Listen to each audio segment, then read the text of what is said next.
for this morning and later on in the evening, we will continue our study in the topic that we have, in the topic about living with a living hope, or living on this earth with a living hope.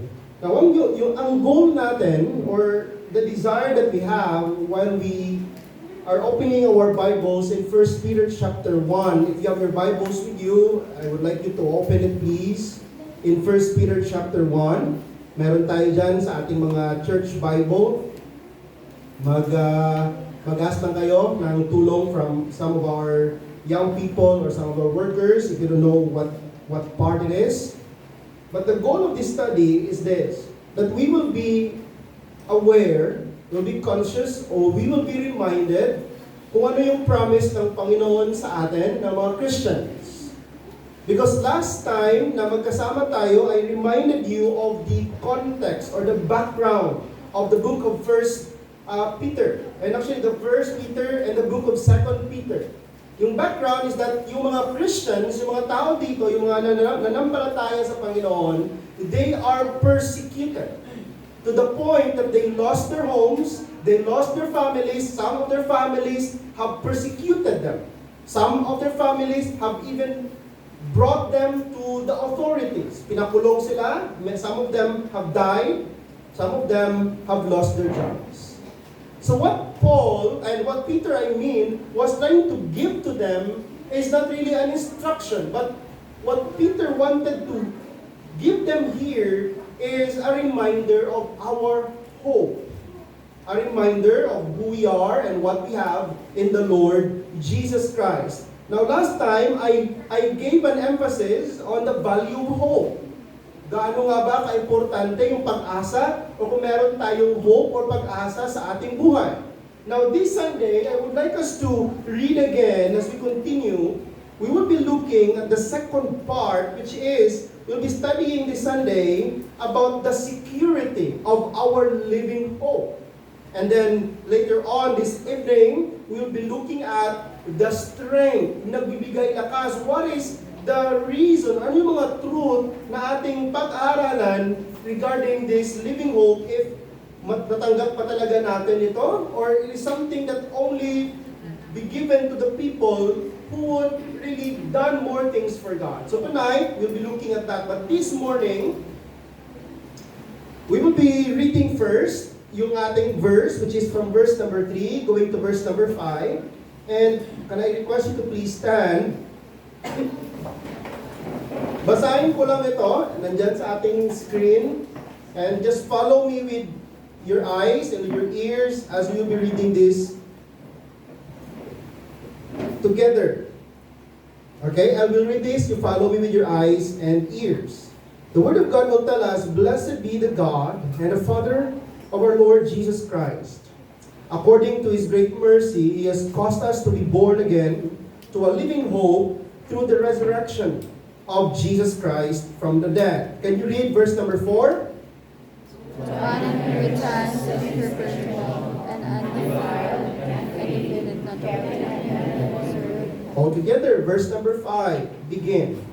Who by God's power are being guarded through faith for a salvation ready to be revealed in the last time. Let us pray. Lord, we thank you for you are good. We thank you for your word. Indeed, ang katotohanan at ang iyong salita, Panginoon, they are timeless. And I believe they will always be relevant in my life and in our lives. So as we will be looking at this portion this morning, as we will be looking at the security of our living hope, the inheritance that we have in the Lord Jesus Christ, Lord, I pray that may you will open our minds, will open our hearts. In Christ's most precious name, Amen and Amen. You may now be seated. Now, as I shared to you last time, this is what I called a series in the book of 1 Peter, chapter 1. A series about living hope or living our life in the present time with the living hope in the Lord Jesus Christ. Actually, yung ating series na ito, aabot po tayo sa verse number 9. But for this portion we're in, we will focus on the future or on the future promises of the Lord Jesus Christ. That's where we will learn, or that's what we can see from verse number 5 going to from verse number 3 going to verse number 5. But for this series, I would like to repeat this again and again para maintindihan natin at para maalala natin, and to the point that we can be able to recall in our mind what is the significance of the living hope that we have in the Lord Jesus Christ. Can you read this? Ready? Begin. The living hope we have in Christ gives believers confidence in the present and certainty about the future. But the more we understand and the more we can be sure of this, what we call our living hope, yung buhay na pag-asa that we have in the Lord Jesus Christ, the truth of the promises of Christ, the truth of all the things that God has promised to us in the Lord Jesus Christ, we can have what we call confidence in the present. We will try to learn that starting next Sunday. And then today, as we will try to close tonight, the certainty about our future. Now, what we talked about last Sunday is this, that because Christ Jesus, or Jesus Christ lives, ready? Begin. Because Jesus Christ lives, believers can face the future with confidence. Now, sino yung mga believers na ito? Is this talking only about the early church? Is this talking only about the people that na sinulatan ni Peter during this time? Or is it talking about you and me? But to be more clear, what God is telling us here is this, that the reason why Peter wrote this, that to give you and me, that in the life, in the work, in the sacrifice, in the mercy of God, and in the gift of God of salvation in the Lord Jesus Christ, and in the assurance of the resurrection of Christ, we can be able to face our future with confidence. Now, nung last Sunday, we talked about this one, that Peter has already told us where our hope comes from. Nung last time pala, hindi nung last Sunday, nung last time na magkasama tayo. And our hope comes from, it comes from God's abundant mercy through the resurrection of Jesus Christ. But as a summary of what we talk about, and we learn about the source, and yung source ng ating living hope. Our source of the living hope is this, that our hope is rooted or grounded or founded in God's mercy. That our hope is received through salvation, through new birth, and that our hope is secured by Christ's resurrection. Now this morning, as Apostle Paul continued in verse number 4, he would tell us what our hope looks forward to. And then he said in verse number 4, ready? Begin. To an inheritance that is imperishable, that is undefiled, unfading, kept in heaven for you, who by God's power are being guarded through faith for a salvation ready to be revealed in the last time. So this morning, after we learn about the source, we will try to understand the security of our living hope. The security of our living hope. Now when we talk about the security of our living hope, we will try to understand, is that promise of God in the future? Is that promise of God in heaven for you and me, sigurado ba talaga yun? Hindi ba yun mauubos? Hindi ba yun mawawala? Hindi ba yun mapupulok? And here Peter wanted to emphasize, wanted to tell us in verse number 3, it says, we have an inheritance that is imperishable, undefiled, and unfading, and kept in heaven for you. Peter here would like to tell us, it tells us to look forward what our hope really is. It is, he said, it is an inheritance. Now, I'll tell you one thing. Marami sa atin, walang inheritance dito sa mundo. Minsan, may bad inheritance pa na tayong namamana galing sa parents natin. Ano yun? Minsan yung mga parents kayo, ng mga family tayo, may mga utang. Nung namatay sila, yung utang nila, namamana natin. Hopefully, hindi nangyari sa inyo yun. Alright?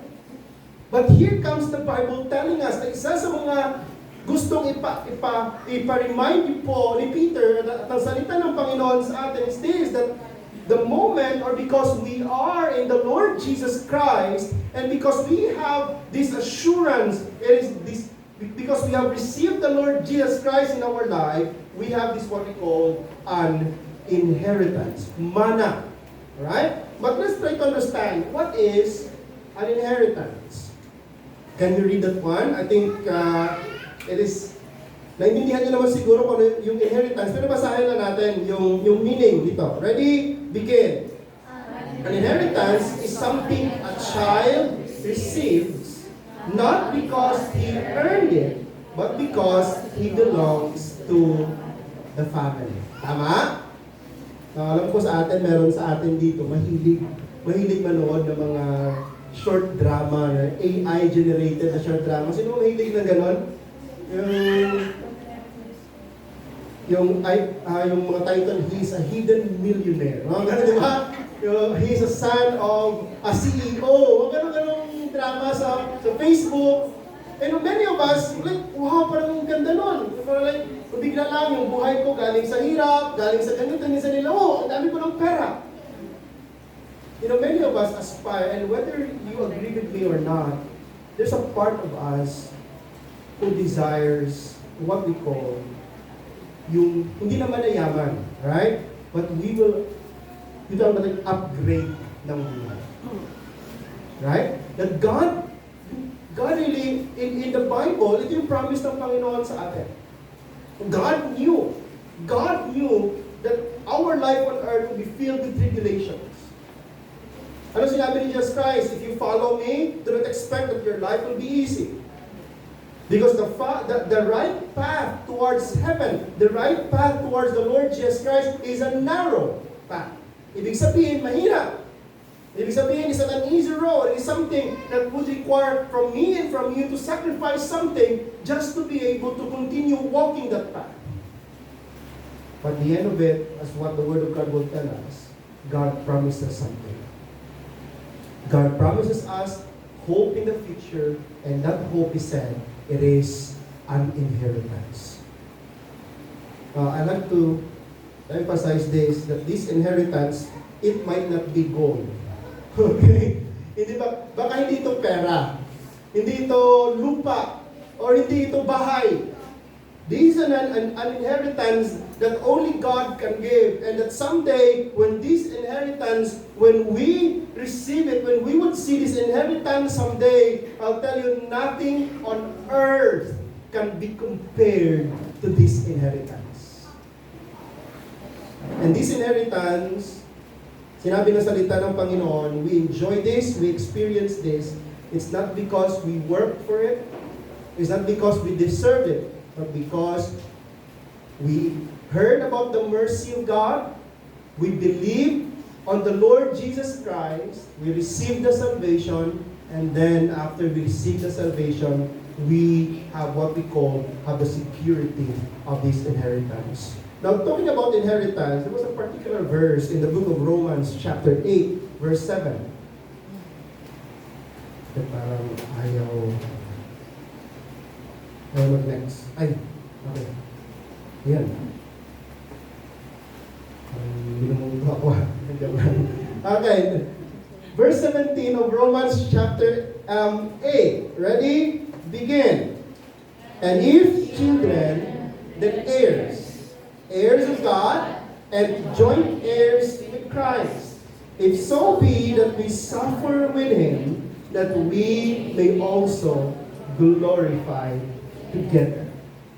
Ano yung sinasabi ni Paul dito? In Romans chapter 8, he is telling us here is this, that since we are God's children, since we are now children of God, we are also an heir together with Christ. And because we are children and heirs together with Christ, everything that Christ has secured for us will one day be fully ours.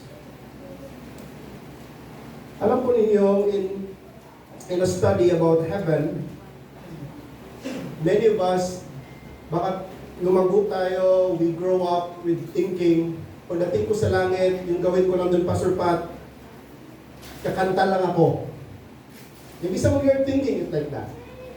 Some of you are thinking, pagdating ko sa langit, tatayo na ako doon, I will just worship God. That is primarily our work, the thing that we'll be doing in heaven. But when you look closely in the nature, in the things that God is preparing for us in heaven, it goes far more than just bowing down, singing. We have a lot of things to do in the new heavens and new earth. And it was interesting, and I stand with this truth, that for those of you and me who are faithful in the new heavens and new earth, God will give us a country. God will give us a place where we can rule. God will give us an area, a country, a city, a government, or a place where we can rule together, where we can manage together with Christ. I don't know how God will pull it off, but it is an interesting thing. But you know, the first thing I would like us to understand that this truth about this being heirs of Christ, that we will receive an inheritance, sinabi dito, that is because it was given to us by the Lord Jesus. Next lang. So what is the nature of this inheritance? Now, we will now move forward, and baka hindi na ako rin taga ng ano dito, because I want you to understand, ano yung klase, ano yung nature nitong future inheritance na meron tayo. Maybe you are like, many of us, you're like me, although I think may lupa naman si nanay sa Guimaras. Pero doon pumamana namin yun, I don't know, maybe God will come soon. I don't really trust on that. But one thing we can sure of is this: if we belong to God, if you're Christians, if you have received God's mercy sa buhay natin, if we are not children of God, we have an inheritance in the presence of God. Now, the first nature na sinabi ni Peter dito about our inheritance, that our inheritance is incorruptible. Its Greek word, it's the word incorruptible. It carries the idea of something that cannot decay. It is something that cannot be spoiled, or it's something that will not perish. In the Tagalog term, hindi nabubulok. Right? It is Peter trying to tell us that in this world, or everything in this world deteriorates. Our house deteriorates. Yung mga sakyan natin, naging luma. Yung mga cellphone natin, naging outdated. The flowers would wither. The buildings would crumble. Eventually, itong building na to, hopefully, it will take more years pa that people can gather and worship here. But eventually, this building will lose its integrity through time, because nothing on earth will stay the same. Everything will deteriorate. Yung cellphone natin, first time you bought that phone, bagong-bago, right? Walang scratch, walang yupi, ang ganda, ang bilis. After few months ng gamit mo, isang hulog, isang gasgas, isa din you realize, oh, I want another one. Gusto ko na naman ng bago kasi, wala na, mamahina na, yung battery niya, 50% na lang palagi. Why? Because everything on earth deteriorates. Even our body. When I step into 30s, marami nakarinig ito. When I step into 30s, doon ko na naramdaman ang lahat ng puyat, lahat ng abuso na ginawa ko sa aking katawan. Sabi ko nga, naglaro kami ng basketball nung Tuesday.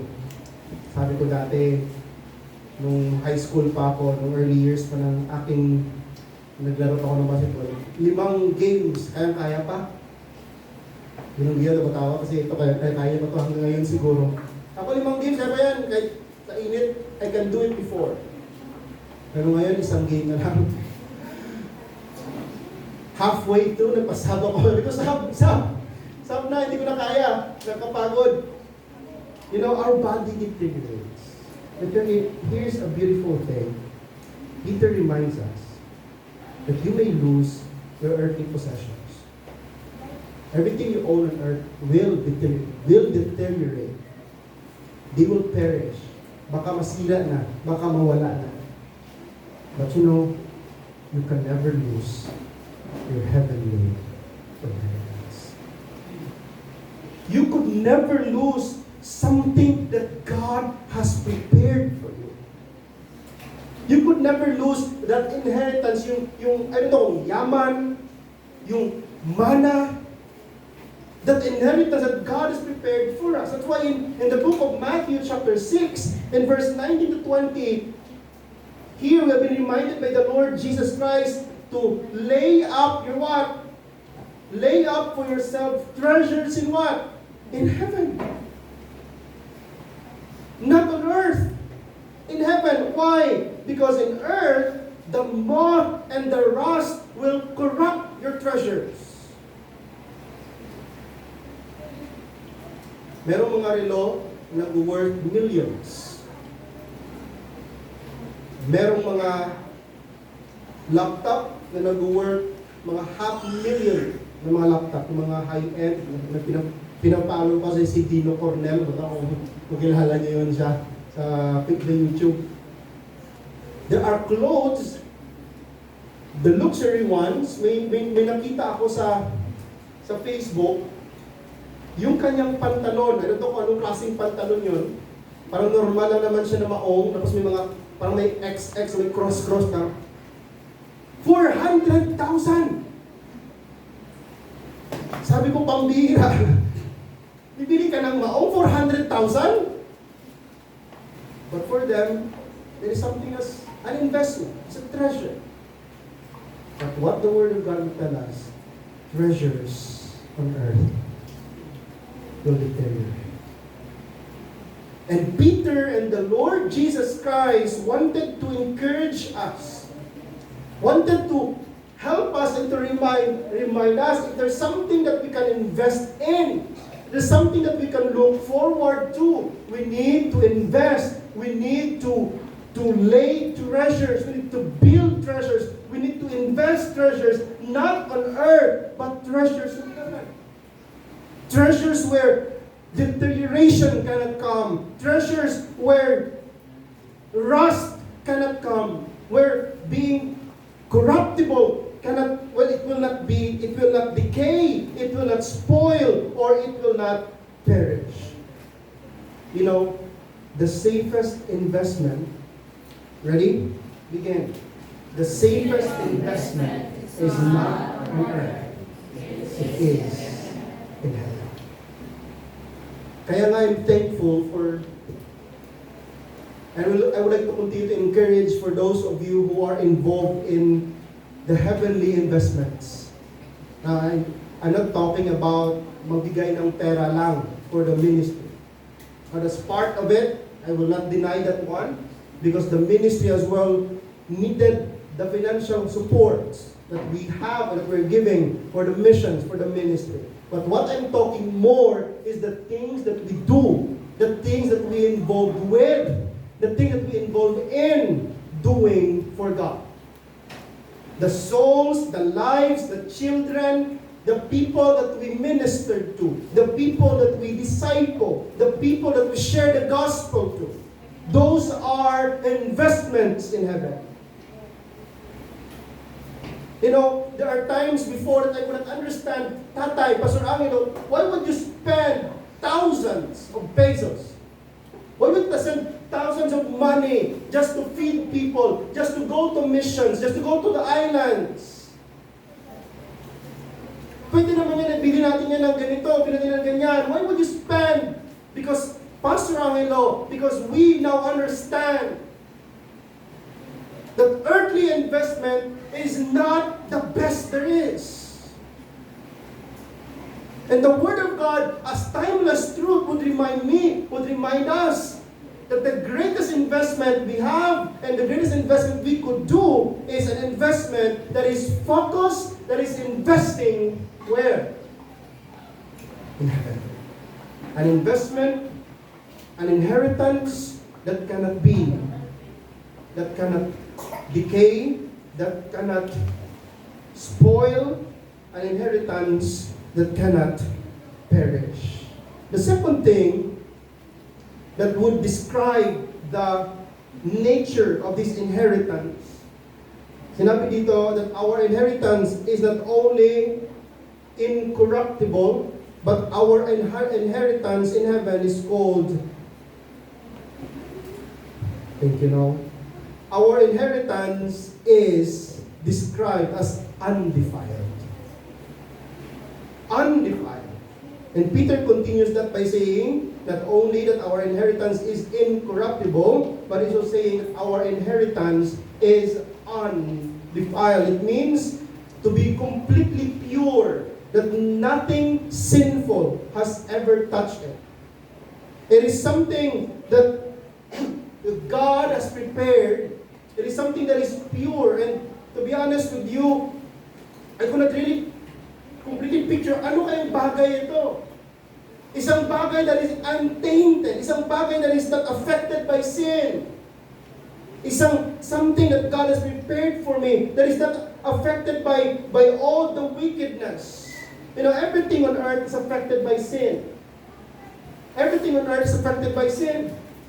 That's why we cannot completely grasp what is it, but just to be excited. We can completely picture out ano bang bagay ito. Something that cannot decay, something that is incorruptible, something that is undefiled, something that is not affected by sin. Everything on earth is affected by sin. Our governments fail, our relationships disappoint, and even our best ministries have imperfections. Because we are imperfect people.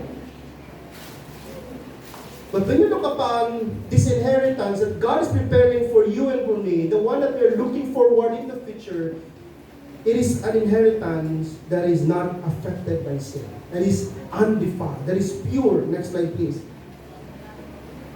Heaven is untouched by sin. There will be no temptation, no sickness, no funerals, no disappointment, no broken fellowship, and no tears in heaven. And so much more than what we can see. Because in heaven, someday when we would experience this inheritance that is untouched by sin, and an inheritance that is undefiled, someday sin will be gone forever. And because sin will be gone forever, the moment we experience this, John describes it in Revelation 21, verse 27. Ready? Begin. There shall in no wise enter into it anything that defileth. The reason why I emphasize this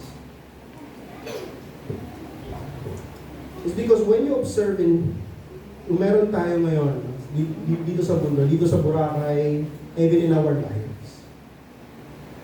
Almost everything that we own, almost everything that we have, even this physical body that we have, is tainted by sin. Even the mind that we have that only I and God knows what we are thinking is tainted by sin. The heart that we have is tainted by sin. Ibig sabihin, apektado, influensyado, ito ng kasalanan. And the beauty of having this hope that someday we will receive something na hindi tainted by sin, that is pure, something that doesn't have any sin at all. And something that cannot be affected by sin. Actually, many times I've said this to the churches, I've been to the people I've talked to, sawang-sawa na ako sa kasalanan. I'm so tired of sin. If there's one thing that I pray for that God will remove now, it is sin and everything that comes with it.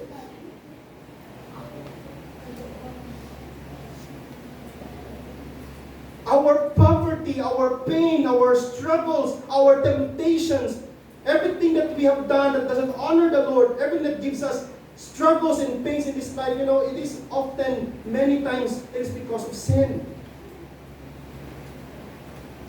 But God here, talking about giving us the hope, someday we will receive something. It might be a material thing, but I will leaning more, it is more of a status. It is more of a body. It is more of something that only God can give. It can be a glorified body. For me, that's already okay. Maybe a place in heaven, for me, that's already okay. As long as I will be away from sin. In J.C. Ryle, he said, nag-option. In J.C. Ryle, he said, heaven is the only place where holiness is perfect. Ano yung last part? And happiness is complete. The first nature of our inheritance in heaven, it is incorruptible. Hindi nabubulok. Pangalawa, it is undefiled. It is pure, without sin. It will never be tainted by sin. It is something that we might not have experienced before.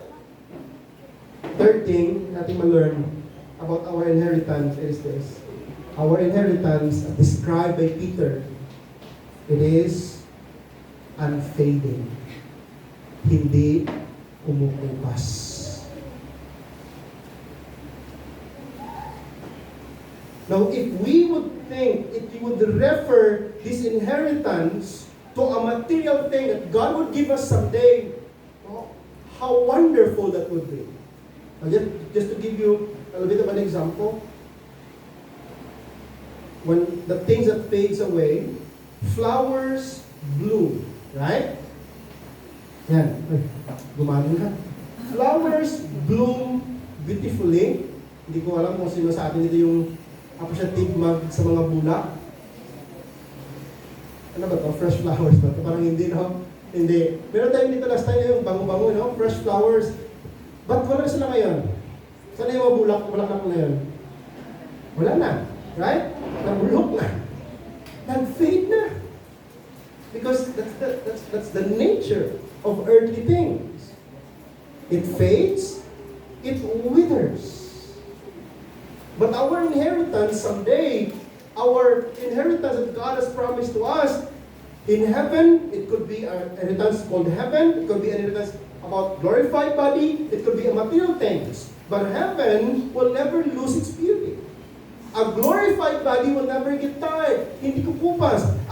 Something that God will give us in heaven, it will not fade. Millions of years from now, I really love this one.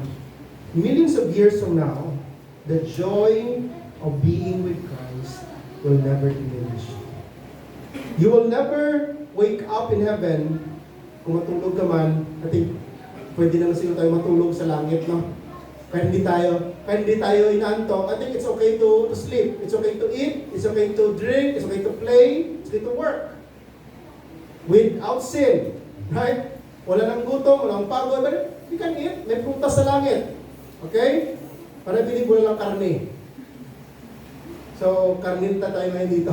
Pag nasa langit. Kasi walang pinapatay dun eh. No death na dun eh. So, wala nang karne. Minom na tayo ng salt water ngayon kasi sa langit, wala ng dagat. Joke lang yun. But when you look about heaven, you think about heaven, when you wake up, we will never wake up in heaven and say, oh, I've seen all there is to see. I would like to think, and there's someone who said this to me, heaven can be described as like this. Heaven is a place where every day gets better. Think of that. Another day, pag nalis, ganda nito, bago na naman, And it seems like everything gets better. I want to think of heaven like that. Because I could never think of anything on earth right now that could really describe what heaven is. that could really describe what this inheritance is. But sinabi ni Paul, with Peter, who just give us these boundaries, that our inheritance in heaven, it is something that is incorruptible. Hindi nabubulok. It is something that is undefiled. Hindi, walang kasalanan. It is not tainted by sin. It is, as I said here, it is unfading. Hindi kumukupas. You know, that's a beautiful thing. That's a beautiful thing to understand. And you know, when you think about that one, that's only the time where we can say to ourselves, Lord, that's the place. That's the one that I'm looking for. Augustine said, our hearts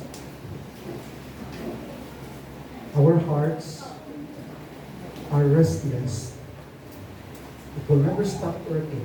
It will never stop desiring. It will never stop wanting something until they find the rest. Until we experience this incorruptible, this undefiled, this unfading inheritance and promise of God, until we experience this living hope in the Lord Jesus Christ, that our faith will someday become sight. Until then, this heart of mine will never be restless. Will always be restless. It will never rest. It will want something more and more, but it will have its rest. And someday, nandun na tayo sa langit. Ultimately, ready? Begin. Ultimately, our hearts long not merely for a place called heaven, but for the presence of Christ. Actually, hindi yung longing talaga natin. Someone that we could love and that could love us perfectly. Someone that in His presence there is no sin. In His presence there is joy forever. And everything in that place, and everything that God gives, and everything that God promises, and everything that God has promised us for us, and for you and for me. And someday that God will completely and will finally reveal to us. We will experience that. But the greatest thing about that, someday we will finally experience the presence of Christ. I wanted to end with this one, the last description, the last nature of our inheritance. Our inheritance is reserved. The incorruptible, the undefiled, and the unfading. And then Peter said, now this inheritance, this treasure, this promise of God, it is reserved in heaven for you. For you and for me. You know, God's inheritance never fails. Can you read that one? Ready? Begin. God's reservations never fail. Your God's has your name on it. No one can steal it. No one can cancel it. No economic collapse can diminish it. No government can confiscate it. No devil can touch it. Why? Because it is reserved in heaven for you. Not on earth, not in the bank, not in the stock market, is a Bitcoin, ano man yan, not in gold, but in the presence of God. Our inheritance, ready? Begin. Our inheritance is safe Because it is kept in the safest place, in in the presence of God. The church, we have certainty in our living. And today we learn about the security of it. This inheritance na meron tayo, yung pinangako ng Panginoon sa atin. It can be heaven, it can be more than heaven, it can be a material things that is perfect, na hindi nabubulok, na hindi kumukupas, But one thing we can know of as we end here is this, that that inheritance, that promise of God, it is reserved. You know, I really love that thought. Lord, what you have promised for me, that's for me. I love the song. Hindi ako marunong kumanta nun. There is always a place at the table. Kinanta yun ni West Humble that says, there is always a place at the table for you. Every time the family gathers, that place is reserved for you. You know, that's a beautiful thing about treasures. That's a beautiful thing about inheritance. You know, many people, for real, next slide please. Many people spend their entire lives securing temporary treasures. Retirement plans, many of you might have investments, you have properties, savings, I have some too. That is wise responsibilities of earthly material things that God has given to us. Ibig sabihin, you are keeping it, you are being a good, faithful steward of it. But Peter reminds us, next slide please, that the greatest investment is already secured by Christ. But the greatest inheritance is not on earth. It is something that is given to us by the Lord Jesus Christ. The greatest Christian treasure is not waiting on earth. It is waiting in heaven. That's why Jesus himself said, where your treasure is, there in your heart will also. So before we end this morning, I would like to ask you this question. Is your treasure already reserved in heaven? Are you sure that you already have an inheritance that God has prepared, that God has reserved, that God has guarded, is continually guarding for you there in heaven? So maybe this morning, Pastor Pat, hindi pa ako sure. Pastor Pat, I still don't know. The Bible would tell us the only way for us to be able to enjoy, to be able to be sure of this inheritance, there's no other way. That is to receive the Lord Jesus Christ by believing in Him and in Him alone. Friend, church, there is no other way that we can receive this inheritance. There is no other way that we can be able to enjoy these sweet promises of God in heaven. The sweet presence of God in heaven that promises rest. That promises an inheritance that is incorruptible. An inheritance that is undefiled. An inheritance that is unfading, that is only through the Lord Jesus Christ. A life invested in Christ, a life fully surrendered in Christ, is a life worth living. So it's my prayer for you and for me this morning. Maybe you are here and you're not saved yet. Maybe you are here this morning, wala ka pang relationship sa Panginoon, hindi ka pa anak ng Diyos. But baka for a long time, you've been wondering, you've been asking, Lord, paano ako maging anak ng Diyos? How can I be sure of heaven? How can I be sure of the salvation that God has promised for me? No, kaibigan, una-una sa lahat, you need to admit that you are a sinner. Kailangan aminin mo sa iyong sarili, sa Panginoon, Lord, isa ako makasalanan. Lord, yung utak ko na to, yung puso ko na to, and my hand, my eyes, my mouth, and everything that I do, Lord, I know I am a sinner. And I need you in my life. After you realize and admit to God na isa ka makasalanan, you need to believe that there's hope. You need to believe that the Lord Jesus Christ, who died for your sins, that the Lord Jesus Christ, who came to earth, given His life, died for your sins, namatay sa cross, inilibing, at nabuhay muli ng ikatlong araw. God, the Lord Jesus Christ, can forgive your sins, can cleanse you from your sins, can give you a new life. And the last thing that you need to do, you need to confess your sins to God. Ask forgiveness for it. Ask God for help. Lord, tulungan mo ako, Panginoon, that I can be able to overcome this addiction. Lord, help me that I can be able to overcome this sinfulness, this vice, yung bisyo ko na ito, Panginoon. Lord, help me to overcome this sin in my life.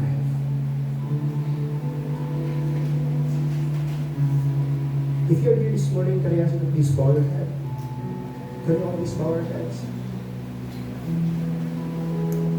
Hindi ko alam kung sino sa atin dito hindi pa sigurado ng kanyang kaligtasan. But I want you to be honest with God. Because alam naman natin, wala tayong maitatago sa Panginoon. I could never deceive God. We could never deceive our Father in heaven. But the most beautiful thing is this: God wants to save you. God wants you to spend your eternity with Him. God wants to forgive your sins. Kung nandito ka sa umagang ito, I want you to talk to God. Sabihin mo sa Panginoon, Panginoon, inaamin ko na isa akong makasalanan. Panginoon, inaamin ko na wala akong magagawa kung wala ka sa aking buhay. Panginoon, alam ko na dahil sa aking mga kasalanan, pupunta ako ng impyerno. But today, Panginoon, naniniwala ako. Lord, I believe na nanampalataya ako kay Jesus Christ na siyang namatay para sa akin, para iligtas ako sa aking mga kasalanan, para patawarin ako sa aking mga kasalanan, at bigyan ako ng kaligtasan at buhay na walang hanggan. Kapatid, lumapit sa Panginoon, kausapin mo siya. Let us pray. Lord, we thank you for your reminders of your word. Thank you for the beautiful promises. Thank you for this inheritance. Sana, Panginoon, remind mo kami palagi. The wicked people might gain wealth on earth, but we know that someday judgment will come. The people on earth, sometimes, or the wicked people, might have enjoyed luxuries on earth, but we know that the real investment is not here or in heaven. So, Panginoon, tulungan niyo po kami. Always correct our perspective that we will not focus on earth. We will focus on heaven. We will focus on investing there. In Jesus' name we pray. Amen. May God bless you. As we continue this morning, can I